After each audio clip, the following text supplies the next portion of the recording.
आज न्यूज़ में आप सभी दर्शकों का स्वागत है। नांदेड़ की आवाज़ शाहीन बाग में आज महाराष्ट्र के साबिका आईपीएस अब्दुल रहमान ने शिरकत की और अपने ख्यालात का इजहार किया। वाज़ेह रहे कि अब्दुल रहमान ने CAA जब लागू किया गया तो अपने इस अजीम ओहदे को ठोकर मार दी थी।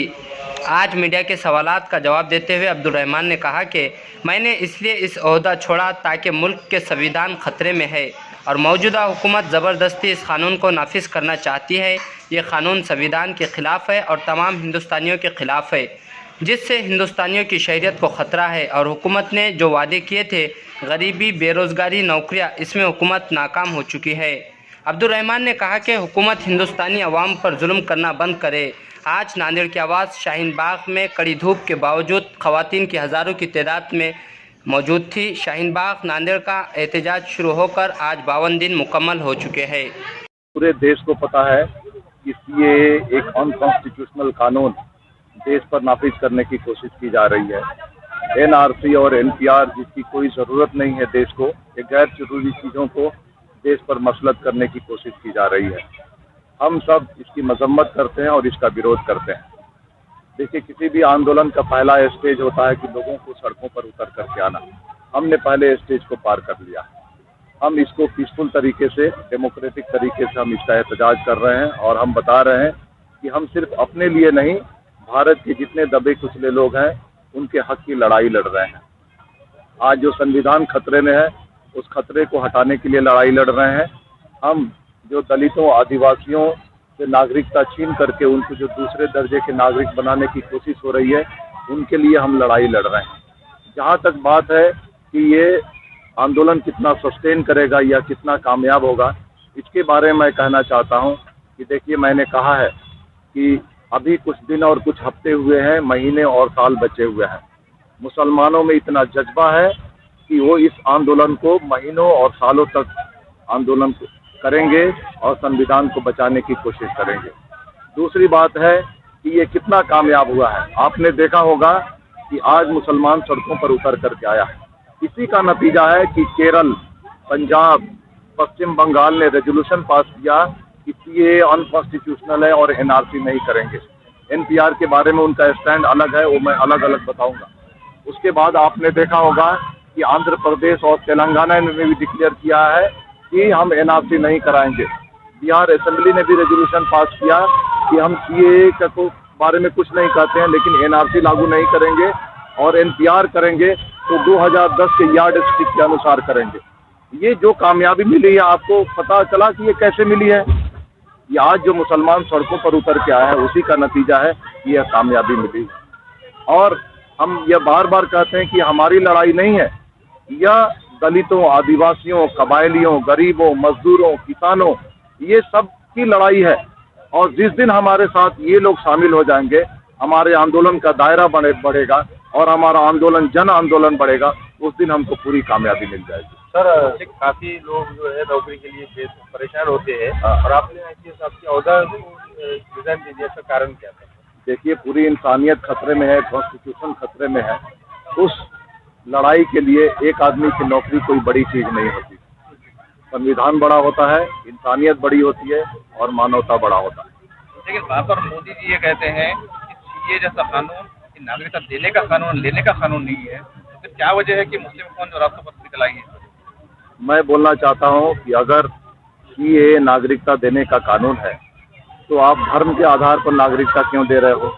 आपने उस जो कानून है उसमें सारे मजहबों का नाम लिखा है, मुसलमानों का नाम नहीं लिखा है। देश में पहली बार हो रहा है कि मजहब की बुनियाद पर नागरिकता दी जा रही है या नागरिकता छीनने की कोशिश की जा रही है। आप उसमें सबसे पहले मुसलमानों का नाम ऐड करें।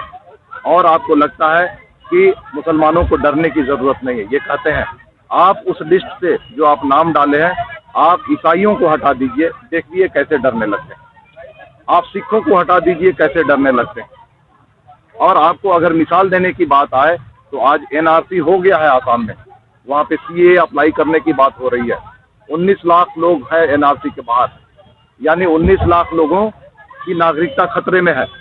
आप CAA लागू करेंगे तो जो गैर मुस्लिम कौमें हैं, यानी 13 से 14 लाख, उनको नागरिकता दे देंगे, उनको नागरिकता मिल जाएगी।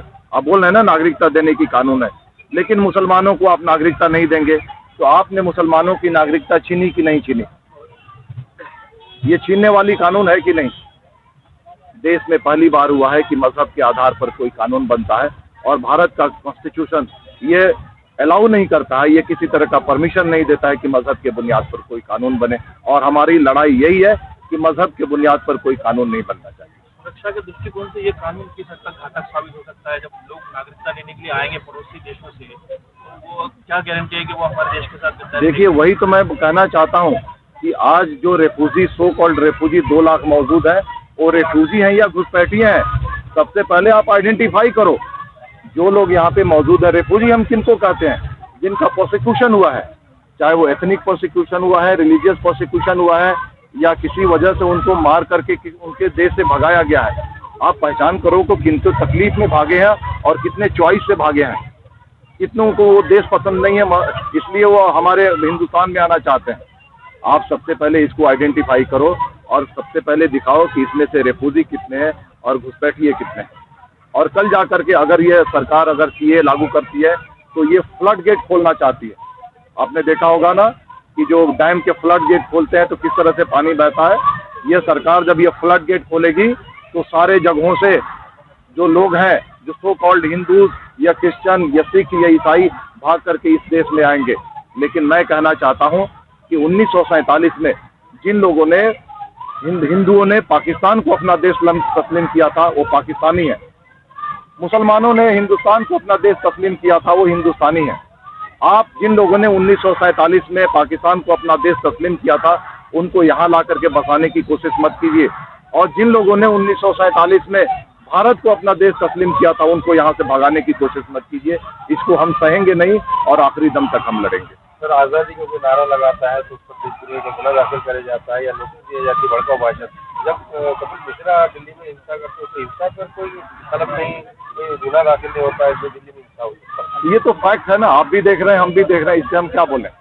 आप भी देख रहे हैं कि सरकार खुलेआम भेदभाव कर रही है, सरकार कानून का पालन नहीं कर रही, कॉन्स्टिट्यूशन का पालन नहीं कर रही है। अगर सरकार कानून का पालन करे, कॉन्स्टिट्यूशन का पालन करे, तो जब एक के ऊपर कार्रवाई होगी तो दूसरे के ऊपर भी कार्रवाई होगी। आप देख रहे हैं सर, पूरे हिंदुस्तान में शाहीन बाग के दफ्तर शाहीन बाग बनाए जा रहे हैं। अब आप नांदेड़ आए हैं तो आपको नांदेड़ के शाहीन बाग देखकर कैसा लगता है कि ये तहरीक कहाँ तक टिक पाएगी, कहाँ तक चल पाएगी? किस तरह का नज्म यहाँ पर मतलब किया जा रहा है, क्या लगता है? देखिए, नज्म जितने भी शाहीन बाग हैं मिला जुला करके सिमिलर है, कोई ज़्यादा फर्क नहीं है। औरतें बाहर हैं और औरतें जागरूक हैं और वो कानून और इंसानियत को बचाने के लिए निकली हुई हैं। आपने देखा होगा कि कई जगहों पर, आपने बॉम्बे में देखा होगा, यहाँ तक कि दिल्ली में देखा कि मर्द हजरात थोड़े से नरम पड़ जाते हैं, वो हटाने की कोशिश करते हैं, लेकिन हमारी माँ बहनें टस से मस नहीं होती। उनको दर्द ये है कि कैसे भारत के दस्तूर को बचाया जाए, कैसे इंसानियत को बचाया जाए, उनके ऊपर जो शरीयत के ऊपर जो खतरा लाहक है उससे कैसे बचाया जाए। तो मेरा ऐसा मानना है कि जब तक कामयाबी नहीं मिलेगी तब तक हमारी माँ बहनें एहतजाज करेंगी। एनपीआर का मरहला भी आने वाला है, तो अंदाज से हैंडल करना चाहिए। मैंने तो अपने तकरीर में कहा है कि एनपीआर का फॉर्म हम नहीं भरेंगे। सर, ये पूरे हिंदुस्तान में जो शाहीन बाग ख़वातीन एक मजबूत बनकर उभर आई है, लेकिन कुछ मोदी मीडिया है जो मुसलसल शाहीन बाग को बदनाम करने की कोशिश कर रही है, इसके बारे में क्या कहना है? देखिए, जहाँ जहाँ भी शाहीन बाग है पूरी तरह से मुनज़्ज़म है और डेमोक्रेटिक वे में, पीसफुल वे में आंदोलन हो रहा है। वहाँ से किसी भी तरह की हिंसा की खबर नहीं मिली है। जो भी हिंसा वहाँ पर हुई है बाहरी लोगों ने आकर के हिंसा की है, और ये सबको पता है, हमें भी पता है, मीडिया को भी पता है, पुलिस को भी पता है। जहाँ तक बात है कि जिन लोगों ने आकर के वहाँ बदनाम करने की कोशिश की, गलत आरोप लगाए और पाकिस्तान जिंदाबाद के नारे लगाए, तो नारे जिन लोगों ने लगाए आपने देखा कि कौन लोग थे? वो आरएसएस के द्वारा भेजे गए लड़कियां थी। तो जितने ये लोग बदनाम करने की कोशिश करेंगे उतना ही ये बदनाम होंगे। सर, आज जागतिक महिला दिन है, अभी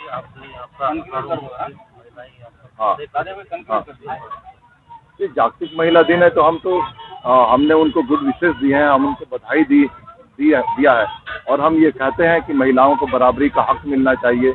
और देश में जो आप देख रहे हैं कि आप जाइए फॉरेन कंट्रीज में, वहाँ पे 1000 पुरुषों के ऊपर 1000 से ज़्यादा औरतों की तादाद है।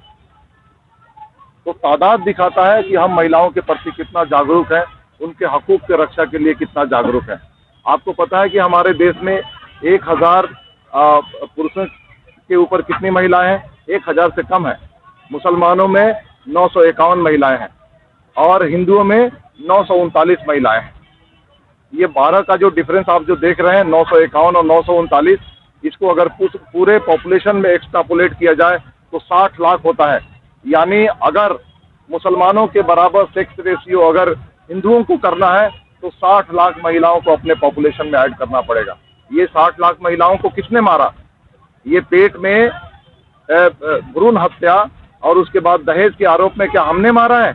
ये सरकार की गलत नीतियों की वजह से हुआ है। सरकार को सबसे पहले चाहिए कि वो इस पे अध्ययन करे, सामाजिक जो कुरीतियां हैं उसको मिटाने की कोशिश करे, और जो सन प्रेफरेंस है यानी एक अगर बेटी हो गई तो दूसरी बेटी हमको नहीं चाहिए, बेटा ही चाहिए, सोनोग्राफी करके लोग पेट में मार देते हैं। मुसलमानों में ऐसा नहीं होता है, सन प्रेफरेंस नहीं होता है। मुसलमानों में 5 बेटियां हो जाए, 7 बेटियां हो जाए, बेटियों को रहमत माना जाता है, बेटियों को जन्नत का दरवाजा माना जाता है। और हम कहना चाहते हैं नरेंद्र मोदी जी से, नरेंद्र मोदी जी, अगर आपको महिलाओं से थोड़ा सा भी मोहब्बत है और महिलाओं के हकूक के रक्षा के लिए अगर आप आना चाहते हैं तो ये जो 60 लाख जो महिलाएं जो हिंदुओं में नहीं है उनको कैसे आप लाएंगे, इस पे आप कोशिश कीजिए। सर एक आखिरी सवाल है, क्या ये काले कानून को नाफिज करा के हिंदू राष्ट्र बनाने की साजिश तो नहीं हो रही? देखिए, ये साजिश तो आप भी समझते हैं, हम भी समझते हैं। ये जो सारी जो कवायद जो चल रही है, चाहे वो 370 हो, चाहे वो ट्रिपल तलाक हो, चाहे ये NPR NRC और CAA का कवायद हो, ये पूरी तरह से हिंदू राष्ट्र की तरफ लेकर के जाने वाला है। और हिंदू राष्ट्र ये सिर्फ मुसलमानों के खिलाफ नहीं है, यह देश के 80% दबे कुचले लोगों के खिलाफ है। जब हिंदू राष्ट्र बनेगा तो आप बताइए कि दलितों के तौर पर ट्रीट किया जाएगा, या आज से 100 साल पहले, 200 साल पहले जो उनको अख्तियार जो ट्रीटमेंट दिया जाता वो दिया जाएगा? 100 साल पहले उनको क्या ट्रीटमेंट दिया जाता था? जिस रास्ते से जाते थे उस रास्ते से झाड़ू लगाया जाता था। वो अपने सामने कुछ बर्तन लेकर के चलते थे, अगर उनको थूकना हो तो उसको अंदर थूका करते थे। हिंदू राष्ट्र होगा तो सबसे पहला नुकसान दलितों को होगा, दूसरा नुकसान कबायलियों को होगा, तीसरा नुकसान जो आदिवासी हैं उनका नुकसान होगा, बाद में हमारा नुकसान होगा। तो हम कहना चाहते हैं कि इस देश को सेकुलर रहने दीजिए, क्योंकि ये देश जो है सेकुलर मिजाज का देश है। यहाँ पे हिंदू, मुसलमान, सिख, ईसाई, दलित, पारसी सब मिल करके रहना चाहते हैं। आप जो है किसी धर्म को मानते हैं मानिए, आप जितनी इबादत करना है कीजिए, घर के अंदर जाकर के इबादत करना है कीजिए, लेकिन बाहर आकर के आप एक भारतीय होने का सबूत दीजिए। आप एक सेकुलर कंट्री के तौर पर आप अपना सबूत दीजिए। और मिजाज इस देश का सेकुलर है, और इसको छेड़छाड़, ये सरकार छेड़छाड़ कर रही है लेकिन कामयाब नहीं होगी।